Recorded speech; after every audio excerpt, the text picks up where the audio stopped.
मौलाना मोहम्मद अमीन सफदर ओकारवी रहमतुल्लाह अलैह अपनी किताब में फरमाते हैं, मुझे वहाड़ी के एक गांव से बहुत मोहब्बत भरा खत मिला। हमारे गांव में आज तक सीरत नबी पर बयान नहीं हुआ। हमारा बहुत दिल करता है आप हमें वक्त अता फरमा दें। मैंने उनके मोहब्बत भरे जज्बात देखकर जवाब लिख दिया कि फलां तारीख को मैं हाजिर हो जाऊंगा। दिए गए वक्त पर मैं फकीर ट्रेन से उतरकर तांगे पर बैठकर गाँव पहुंचा तो मेजबानों ने कहा, मौलाना साहब आप जा सकते हैं, हम बयान नहीं करवाना चाहते। वजह पूछी तो बताया कि हमारे गाँव में 90% कादियानी है। वे धमकियां देते हैं कि इज्जत माल और घर बार कुछ भी महफूज नहीं रहेगा।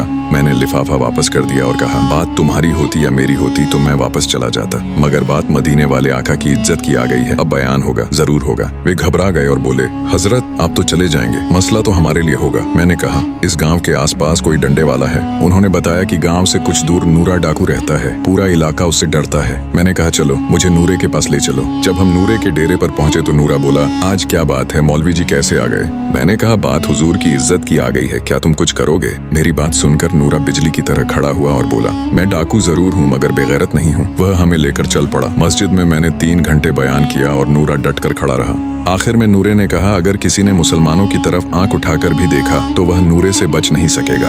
मैं वापस आ गया। कुछ महीनों बाद मेरे घर एक आदमी आया, सिर पर अमामा, चेहरे पर दाढ़ी और जुबान पर दरूद पाक का विर्द। मैंने पूछा, तुम कौन हो? वह रोते हुए बोला, मौलाना मैं नूरा डाकू हूँ। उस दिन जब मैं वापस घर लौटा और सो गया तो आंख लगते ही प्यारे मुस्तफा करीम मेरे ख्वाब में तशरीफ लाए।